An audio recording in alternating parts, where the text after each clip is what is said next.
All right, let's talk about North Korea and Iran. Uh, Nobody seems to, there are too many people that do not seem to understand the geopolitical and militarily strategic positions that North Korea and Iran represent. This is not something that came out of nowhere. It's been happening since the end of the war, since the World War II, and into the Korean War, which followed almost immediately after the Second World War. Understand something. Iran is almost literally on the doorstep of China. Korea, the Koreas, is the peninsula of Korea is literally on the doorstep of China, and therefore Russia.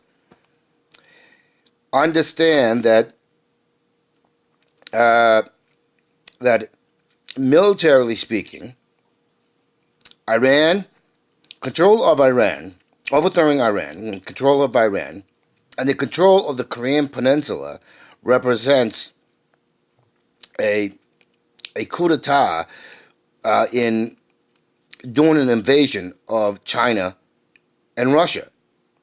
That is what the whole crap is about. The whole spiel is about.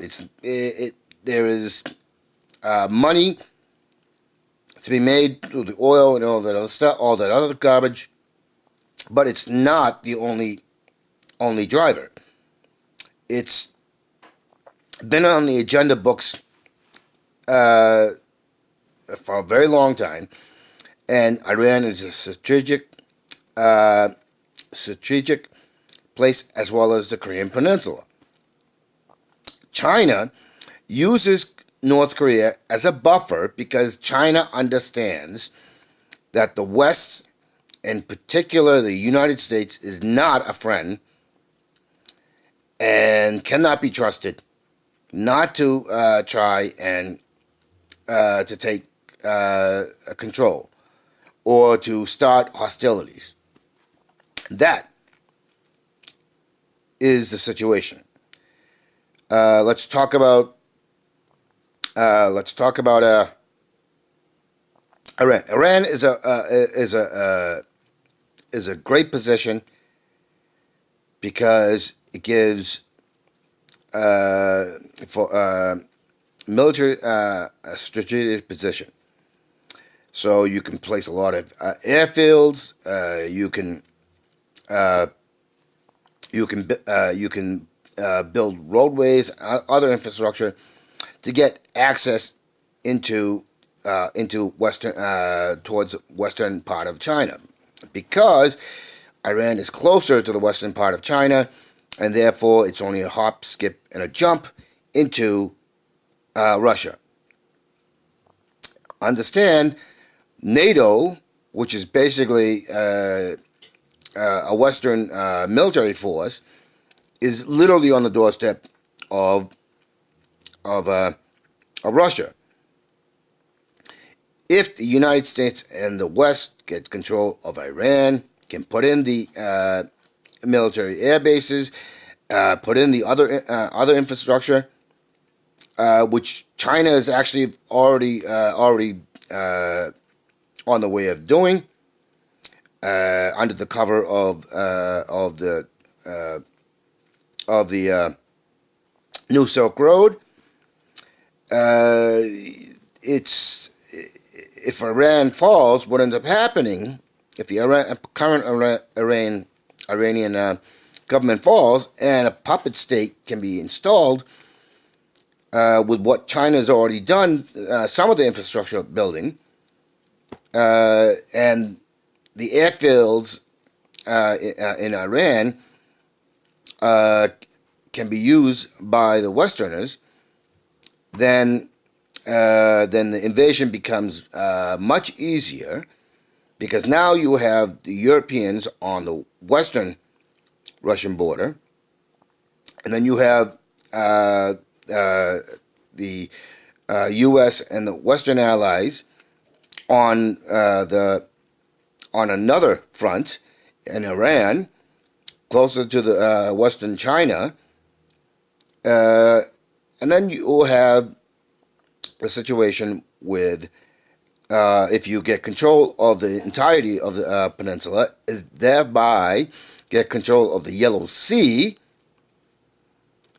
All right, then you already have Japan and Korea, South Korea, which already has a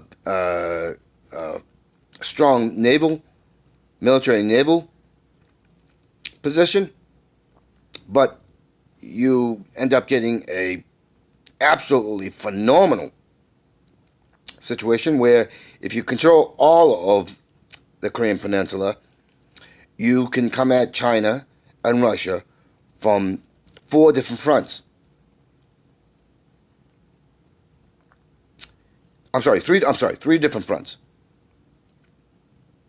And actually, no, possibly 4, because you got Japan, who can travel north and take over the islands that they lost to the Russians, and then move over to the eastern side, more further eastern side, and now you have a forefront war that can take place and cut off both Russia and China from having access to naval power. That is in a nutshell, and this has been in the works for a very long time. And TYT was just recently doing a coverage from a guy named Dan Coates, talking about Iran and talking about how Iran is holding to the nuclear treaty that the United States backed out of, the JCPOA, and then how North Korea is not willing to give up its nuclear weapons because they want to protect itself, because that's the only deterrent that they have. I forget the John Iadarola says he should Kim Jong Un should be practical and pragmatic, and just denuclearize and so on and so forth, and so that he can actually be a legitimate billionaire and so on. And I wrote down in the comment section that he's got to learn before he says stupid things. And that's the problem with a lot of the West, is that they don't understand the geomilitary political situation, as well as the economic incentives by Western corporations and the Western oligarchs, and that's what it is. And so for him to be spouting crap like that, especially about North Korea, how shows how truly, spectacularly, stupidly ignorant he is, to be just tossing out these ridiculous. There's no way Kim Jong Un could possibly do that. One, China wouldn't allow it, because China doesn't want its buffer zone. That would give basically it would be like throwing. They might as well just shoot themselves if North Korea was allowed to become a puppet of the West. That's basically what it would come down to. It would be a suicide on them for all the reasons I've just mentioned. And so Obviously, you don't want Iran to have nuclear weapons because that's a deterrent. You don't want North Korea to have nuclear because it's a deterrent. It makes invasion and starting a war with Russia and China uh, difficult, not because they're not willing to start a war, not because they care about human rights, not because uh, they're concerned about any of the niceties that they talk about. It's because then when if they do start a war, what ends up happening is if a nuclear weapon is set off, and so on and so forth, because of the imminent invasion and hostility, then they look like the bad guys, and that's what it is. It's a they don't want the bad press. They don't want the bad. They don't want to be looked at as the bad guys, and that's what it all boils down to. It's a difficult thing to prosecute a war when the enemy has when the enemy that they anointed has the capability of lobbing nuclear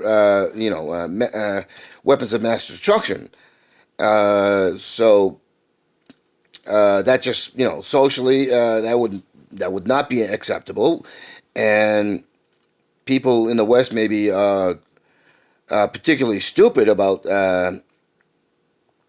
these issues, but they're not that stupid to not realize when you start a war and you are the ones instigating it and you're the ones doing the hostility, they're not gonna be that tribal. They're not gonna be that stupid, and they're not gonna be that ignorant of the reality. So, socially speaking, that makes it difficult to prosecute a war when if you can't get the people to fight. So that's the reason why we have what we have. No, North Korea would be the dumbest thing for them to disarm their nuclear weapons. And the other thing is, as I said, China and Russia would not allow North Korea to become a puppet state. They do not want the Korean Peninsula to become one nation. I would like to see the Korean Peninsula one nation and one people. But here's the thing: if the Korean Peninsula were to be neutral and have and understand where they are geographically, and that they're geographically a war on the Korean Peninsula would affect them personally foremost, then I'm all for the Korean Peninsula being one nation, but they have to cut ties with the West and make it known that no, we don't want. But that's not That's also not a possibility because you got Japan, and Japan is much like Korea was before the recent ousting of the puppet president, the U.S. puppet president in South Korea. Right now, there seems to be more of a center-left president in South Korea, Moon Jae-in, but that could also be just making himself look good. But Japan also has Japan represents a danger, and so before people start talking nonsense, and before they open their mouths and spout out crap, understand what the military and economic uh, uh, and political dynamics are. And that's exactly what it is. The U.S. and the West has been trying to do a colonial has been trying to keep that colonialism alive, and empire building alive. For all the fact that the Europeans uh, may have issues with the U.S., it's still a colonial regime. Uh, what's happening in Africa, in the Middle East, is just an extension of what colonialism has been. It's something that it's been on a war footing. It's been on war footing for thousands of years. Um, you had the uh, they had a scare way back when the Mongols uh, came rampaging all the way through. Uh, and then there was then you had and the Roman Empire was almost taken, and the and Eastern Europe and even Western Europe were on the brink of being puppet nations of the Mongols. Uh, and then you had the rise of the Huns with Attila, and then and the Huns are directly connected to the Mongols. Uh, so understand that, and it's the the West is primarily of the old Roman Empire. That's what all of Western Europe and all of Eastern Europe and the United States. It's Roman Empire orthodoxy, and so uh, so and the Russians are also in some ways, in some small little ways, are part of that inclusivity into the Roman Empire orthodoxy, but except for divisions that happen uh, way back, and so the Romans also. The West has, and it was that division that caused the tension between Russia and the Western nations. So understand, these are these are issues. These are all issues, and the reasons why for these why we have these issues is in the present why the West has been causing mayhem and chaos all over the planet. Um,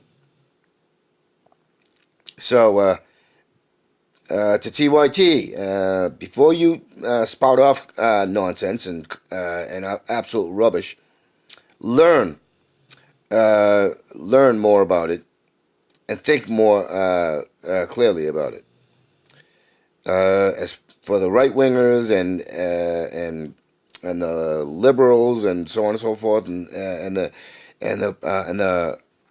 true left progressives, think more clearly before you talk, and before you make up your minds about things.